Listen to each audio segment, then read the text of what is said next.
Sekarang berarti produk ini masih aman untuk digunakan, kira-kira seperti itu.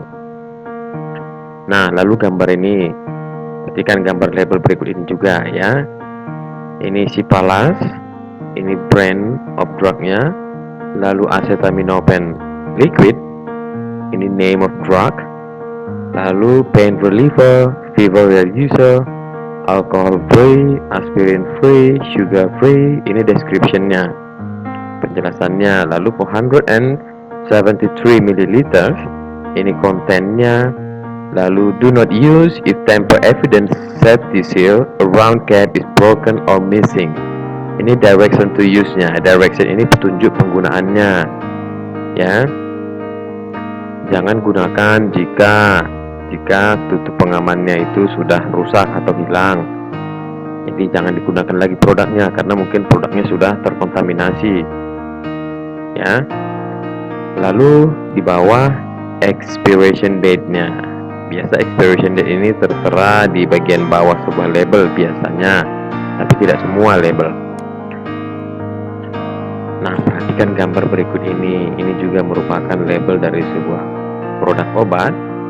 Nah, kita akan bedah label ini untuk melihat keterangannya ya. Nah, perhatikan ada active ingredient, inactive ingredient. Nah, terletaklah itu di sini active ingredient, lalu inactive ingredient ini. Nah, inilah yang merupakan ingredientnya atau bahannya.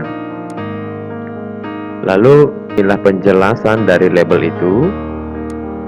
Lalu use-nya, nih use penggunaannya. Lalu direction to use, ini petunjuk penggunaan atau dosisnya. Di sini ada children under 2 years. Ya, ex a doctor, ini harus menurut petunjuk dokter. Children 2 to 3 years, ini 1 teaspoonful or 5 ml, jadi 1 sendok teh penuh. Jadi kurang lebih dosisnya sekitar 5 ml dan seterusnya. Jadi itulah direction to use-nya. Nah, ini ada keep out reach of children ya. Other information, store at room temperature 20 degree to 25 degree Celsius. Ya, jadi ini merupakan direction to storage-nya, petunjuk penyimpanannya. Jauhkan dari jangkauan anak-anak, lalu simpan di suhu ruangan sekitar 20 sampai 25 derajat.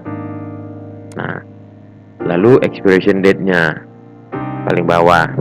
Ya, jadi dengan membaca label dari sebuah produk, kalian sudah mengerti kira-kira produk itu bisa digunakan, baik digunakan, aman, apa efek negatifnya, dan lain sebagainya.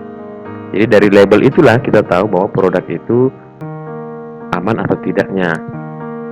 Nah, ini contoh label makanan dalam dwi bahasa atau dua bahasa. Ini sering kali kita temui di produk makanan. Ya, net weight, berat bersih 5 kali 25 gram, berarti di dalamnya ada 5 bungkus kali yang masing-masing 25 gram. Lalu ingredient atau komposisi, made in, dibuat di, to serve, cara penyajian, dan seterusnya sampai kepada kode produksi atau production code. Ya, jadi label yang dua bahasa inilah lebih memudahkan masyarakat atau kita untuk bisa mengetahui produk itu seperti apa. Nah, ini juga seperti itu ya, masih dalam dua bahasa. Ada composition, flavoring, chili powder, oil, delicious powder, and dried vegetables, cooking instruction. Nah, ini label ini biasanya ditemukan di produk-produk mie. Ini produk mie, mie-nya terbuat dari apa, komposisinya, bumbunya terbuat dari apa, lalu bubuk cabai dan seterusnya sampai kepada cara penyajiannya, cara memasaknya ya.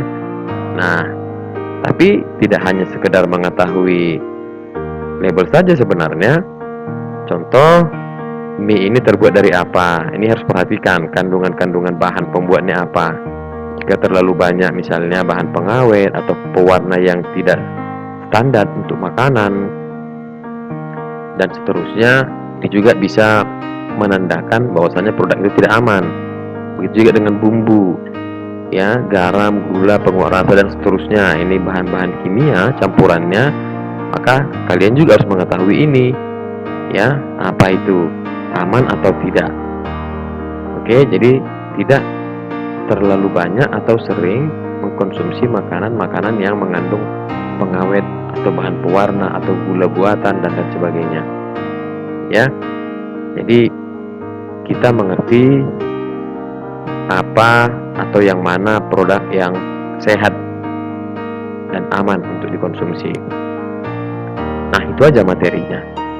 Nah, tugasnya mengidentifikasi berbagai informasi lengkap mengenai 5 produk. Artinya, kamu cari 5 produk, terserah mau itu produk makanan, obat dan lain sebagainya, ya. Lalu perhatikan labelnya, ya, perhatikan labelnya, buatlah fakta atau keterangannya seperti tadi, description-nya, cara penyimpanannya, ya, direction to use, direction to store, cara penyimpanan, cara penggunaan, expiration date-nya dan lain sebagainya. Nah, buat gambar labelnya, lalu buat keterangannya. Oke. Nah, jadi tugasnya itu dikerjakan di buku latihan, dan waktu pengiriman tugas atau penyerahan tugas nanti akan Bapak beritahukan melalui grup, ya. Jadi tidak usah bertanya kapan tugasnya dikumpulkan, nanti akan Bapak beritahukan. Yang jelas tugasnya dikerjakan di buku latihan, nanti akan diserahkan atau dikumpulkan kepada Bapak. Oke. Jadi I think that's all for today, ya. Good luck and thank you.